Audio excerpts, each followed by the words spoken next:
The things nobody tells you when you're moving abroad. Hi family, welcome or welcome back to my channel. It's still your baby girl Gloria. You know how we are so excited to travel out. We're preparing, we're all ready, we've got our visa, but nobody tell you these things for you to be ready, for you to be prepared for what you're going to expect. People don't tell you. In fact, in my country, if you're going abroad and you've gotten your visa, it is even a testimony. Everybody will expect you to go and endure all these things without telling you the negative part. They all think immediately you've gone abroad or immediately you've traveled abroad, you're automatically a millionaire. You're going to endure everything. And they don't expect that there are some challenges that comes with moving, traveling, or leaving your comfort zone, leaving your country, the country where maybe you were born and you've grown, where you have a lot of family support, where you have a lot of things to fall back to, a lot of people to talk to. You're moving abroad is like going on another life journey entirely, because it is something you're not sure what you're going to get. You don't know what the future holds for you. It is like taking a leap and hoping for the best. So traveling abroad or moving or changing your environment is something you should be prepared, and that is why I'm making these videos for you to make your process or your travel or your transition more easy compared to when you don't have all this information. Traveling abroad is almost like getting married, because you're getting married, you don't know what marriage has got for you. On your wedding day, a lot of people are happy for you, they are excited, they're going to be singing and eating and dancing, but nobody prepares you for everything you're going to see in marriage, and it is left for you to either adjust, adapt, or quit. So I'm going to be telling you all these things so you're going to know before you take that decision or before you take a leap of making decision to travel abroad. First thing I'm going to tell you, these are things nobody talks about, nobody warns you, is you are going to miss home.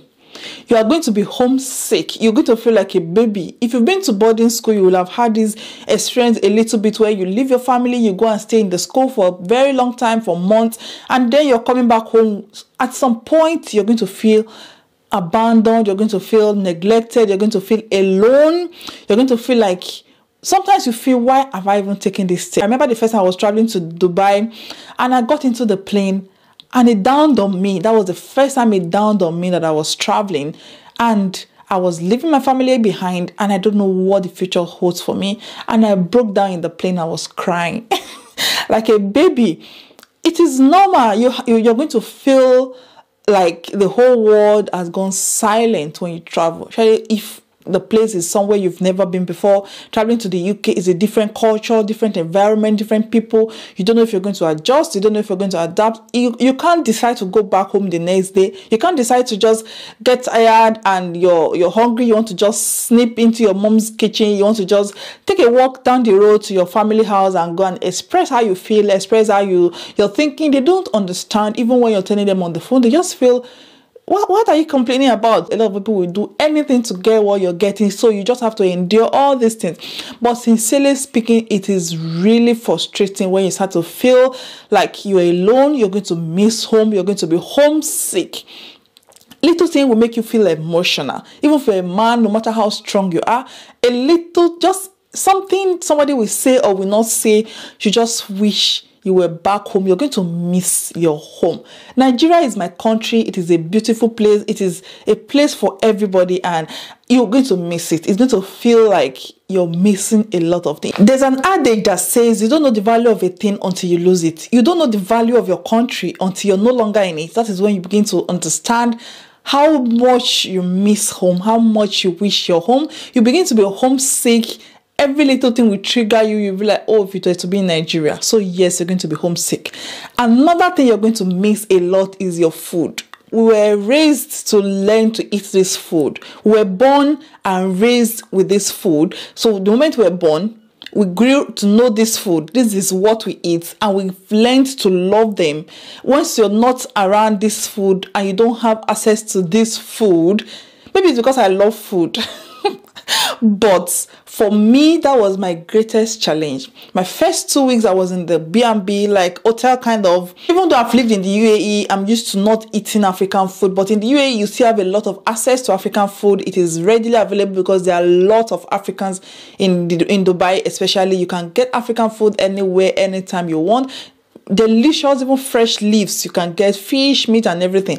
But when I first got to the UK, the food they were offering me was either chips and fish, chips and chicken, this and that. lasagna, what you don't even know at all. I'm like, please, is this food?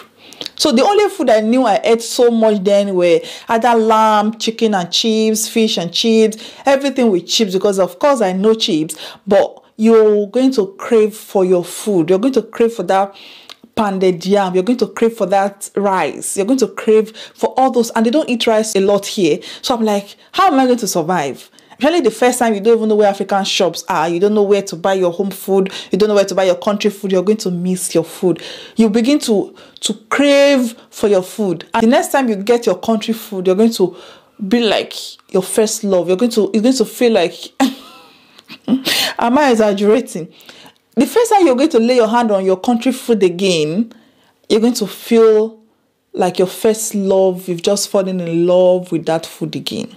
That was how it felt for me. I had my African food in my bag. I had my leaves. I had my this and that. But I was in the hotel, so I couldn't cook. So for like the first month, I was in B&B hotel. Then the next 2 weeks again, about 6 weeks, I was moving from one hotel to one B&B, and I couldn't lay my hand on cooking for myself. So all those periods, for about 6 weeks, I did not taste African food. And trust me, your girl felt heartbroken. Why am I talking about food as if I'm talking about human being? But it is essential. Food is very important. And the worst thing is when you see pictures about those food. You know, on Facebook, people are not nice. On Instagram, they post delicious meals with big meat and big shaki, momo, all those skin, all those food that you love. You're going to be seeing the pictures. And it is that period when you can't get those food, or that you can't lay your hand on those food. That is when you'll be seeing a lot of temptation, a lot of pictures where people will be posting their delicious meat, their delicious yam, their delicious meals, not knowing what they're putting you through psychologically. Is it fair? It's not fair. It's not fair. It is heartbreaking. You guys should just consider, some of us, that we are doing all we can to lay hold of those African food. And I remember the first time I got to cook, I overcooked and I couldn't eat it again. Then I made egusi soup. I was now too tired to eat the food. You're going to crave for your food. One other thing nobody tells you moving abroad is you're going to become creative. You see, at home, in your country, you have people who will make your hair. I remember my hairdresser then, she would make my hair for 1,200, 1,500, and I'll still be like, that's too expensive. I'll still be arguing. I go to salons that have maybe 4 or 5 people that are going to remove the attachment for you. All you need to do is just sit down and press your phone. They're going to help you remove the attachment. They're going to make your hair. You're going to sit nicely and watch. You're going to become creative. When you travel abroad, you'll become hairdresser by yourself, for yourself. Before I left Nigeria, I could not even make a circle on anybody's hair. I couldn't do anything. But now, even this hair I'm carrying, I made it myself. You will become creative. If you don't want to waste money, I know some of you are so rich that you can afford to pay £50, £100 for just braids. But me, I cannot try it. I cannot. So I make my hair myself. You're going to learn to sew your clothes. Not remain the whole clothes, but to patch your uniform, to patch your clothes, to do some little stitches. You're going to learn to bake. You're going to learn to be creative. You're going to become shoemaker. You're going to become nanny to your children by yourself, for yourself. You're going to learn to be creative. Those skills will just come automatically.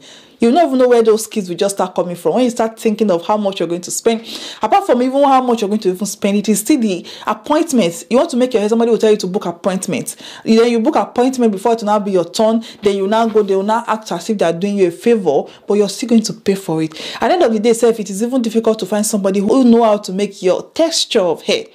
Especially if you're a male. My husband has to learn how to barb his own hair by himself. Initially, I was doing it. He started learning how to barb the children's hair. You have to just become creative, because then you need to pay like how many pounds, and they don't even know how to barb hair of our texture. So you're going to become creative. Those skills will just start coming, like flowing. And YouTube will become your friend, because then you begin to go online. You begin to learn how to do those things. You learn how to make hair. You learn how to do this. You learn how to do that. That's why you see some people just automatically just barb their hair. At some point in Dubai, I had to barb my hair. But coming to the UK, I'm like, no, it's too cold. I cannot come and allow breeze to enter into my brain. So I had to leave my hair. I can't be bothered going to look for who is going to plait my hair. Actually, where I'm living, you can hardly see Africans. So plaiting hair is like luxury. I learned to make my hair myself, or wig will become your friend. Look, life abroad will humble you. I mean, life abroad will make you become humble. You'll be humble. You know all those your shoulder pad, all those your big boy, big girl in your country, you become humbled. You know that life is not like that. I remember in Nigeria, some people even describe you by the car you drive. They say, do you know that person that drives RAV4, that person that drives that Jeep? You're the big boy in town. But traveling abroad, nobody knows you. Nobody cares about what you drive, what you don't drive. Nobody cares about what you wear. If cold want to cut your mouth, you will know that your clothes that you are wearing is not important. What is important is wearing jacket, wearing layers, and wearing 4 cloth, wearing 4 jackets on top of the cloth you're wearing under. Nobody cares.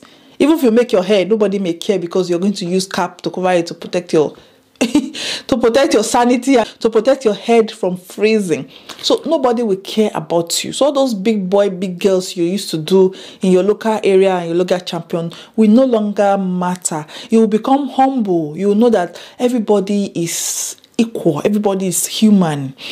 If you're a banker, you're a manager somewhere, whoever you are, you and the cleaner and the anybody, we are all equal. You're going to become humble. You'll be humbled. Trust me. Automatically, you just become humble without anybody even giving you instruction. You know, these things, this lesson that you begin to learn by yourself, nobody will tell you. No. By yourself, you just learn it by yourself automatically. You just discover that I'm more humble now. I'm not even as proud as I used to be. Those things I used to take seriously are no longer important to me now. What is important is something else, maybe hustling and making money. It's to make you to think, what am I even here for? To make you be more focused. Because you have people at home who cannot afford to hear that you are coming back home empty-handed, or who even think automatically that because you've traveled abroad, you are now a millionaire. They're already sending you account number. They're already waiting for you. So you become humbled, you become more reasonable, you become more, I think you just begin to have more sense. Sincerely speaking, abroad will make you have more sense. Abroad will help you to start behaving well, to calm down. You start calming down. You know how we used to rush, especially if you live in this part called Lagos, Nigeria. Everything is rush. The bus will not stop for you. You have to run and jump into the bus. You have to be bold. You have to shout. You have to know how to push. You have to know how to jump queue. If not, you will not get things done. You have to know how to do bold face. When you travel abroad, you will calm down. You will relax because things are done in an orderly manner. You see, when you are at the bus stop, people will just automatically come and join the line without even telling them. At the supermarket, in the shop, in the school, anywhere, you just see people automatically just respecting themselves and respecting you and behaving nicely, giving elder people the way to come out of the bus before you even step in. You know, when you get into the bus, you don't just go and sit on a place where there's a sign for disabled, pregnant. By yourself, you will know you shouldn't sit there. You will just go, you'll be organized, you will go and you will just stay where you're supposed to stay. You wouldn't want to just throw dirty about like plastic. Even though nobody is watching you, nobody may arrest you, but just because you see how clean the environment is, you see how organized the place is, something in your brain will just automatically make you clean, neat, organized. My first experience of queue is, I was just coming, it was a shop, and the queue was, I didn't know it was a queue. I just saw them hanging around long like that. I'm like, what are these people hanging here for? And I took my cart, the trolley for shopping, and I was at the front. I'm like, excuse me, please, you've just jumped the queue. I was embarrassed. I felt like entering the ground that day. That was when I started taking real caution. They will not like you if you jump queue. Everybody, even if the person is older than you, they don't want you to leave the space for them and say, hey, please ma, come to the front. They'll tell you, no, it's fine. You were there before them. Just go. Everything is just done in an orderly manner. Everybody is organized. Everybody mind their business. People go about their business, about their activity. So those are some of the things that you will learn when you come abroad, and you will learn to just behave, obey rules and regulations. Like for my country now, if it's showing red means run fast. The traffic light, when you see red, go fast. But abroad, when you see red, nobody tells you when you stop, because if you don't stop, by the time you're getting home, a few days later, you're going to be receiving your penalty in your box. Where they've seen you, CCTV have captured you, and it will be a trouble for you, especially in the future when you're applying for something very important like your indefinite leave to remain. All those things will come against you, that you're not a good citizen. So people automatically begin to behave well, obey rules and regulations. The fact that we speak English, we think we understand English. When you get especially to the UK, where it is an English speaking country, you begin to have language barrier.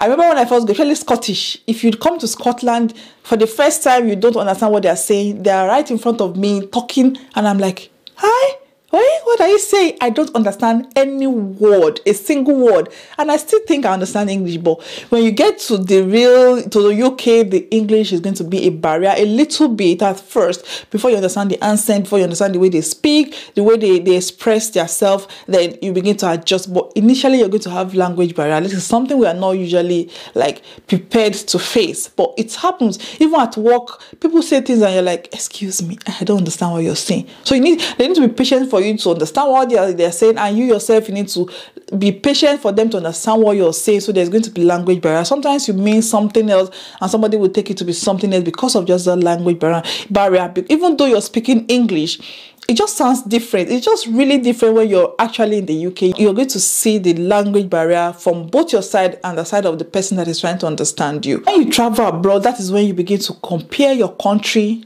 to the country that you are. You begin to understand that some things are not normal. You know, being that you were born where you are, you've grown there, some of the things, even though they are not okay, they just begin to be part of your life and begin to be the normal way of life. But when you travel out, you begin to unlearn and see that those things are not even normal. So it is not even a crime to be a woman and still be loved, still be respected, still be treated nicely. Things will just begin to unfold. That is why you see some men will say they don't want to travel abroad, they don't want to come with their wives will become proud, because they know the moment they travel, those reality will begin to set in for the wife, and for them they also see that there is a different way of life from where they are coming from compared to where they are just now. And you see some of them will not want to follow you, especially if you're a female and you're trying to bring them abroad or you're trying to sponsor them to come with you. They'll tell you they're not coming because they think, or they have this fear of, you're going to see the reality. You're going to see that this is not the way of life everywhere in the world. I'm not saying you should ruin your cultural background. I'm not saying you should be disrespectful, but I'm just saying when you travel abroad, you begin to see that some things are not just normal. You must have been brainwashed in your country to think they are normal, but by the time you travel abroad, you see different culture, you see things are being done differently where you're going to see that, so this thing is not even normal. And I was thinking it was normal. It's not normal. So you begin to learn. Traveling abroad is a lesson on its own. You're going to learn a lot of things. You're going to be shocked. You're going to have cultural shock. You're going to have environmental shock. You're going to have shock with everything. Everything will shock you. Everything will shock you. You'll be surprised. But with time, you begin to adjust and you begin to see that it is not as hard or as bad as you think, and you will be fine. Definitely, you'll be fine. You adjust and you'll be fine. Yes, these are some of the things nobody talks about. Nobody tells you they're going to face abroad, but they are still there. But at the end of the day, it is still worth it. You're still going to be fine. Thank you for watching. In case you've not subscribed, please join the family. I'm begging you, please just join the family by just pressing the subscribe button for free. It is just a way to help me to grow. The more I see the number growing on my channel and the support, the comments, that's why I'm doing this video. Like, even though no matter how tired I am, I still I have to give my family videos because the support is huge. Thank you for always supporting me, and please just keep supporting me by just commenting, watching the advertisements also, and pressing the subscribe button. But if you've pressed it before, that's fine. Thank you, and I'll see you again in another video. Where this video came from, there's more to come. Loads of videos that I have planned for you, and I'll see you again in another video. Until then, remember to take care of yourself, stay safe, and I will see you. Bye.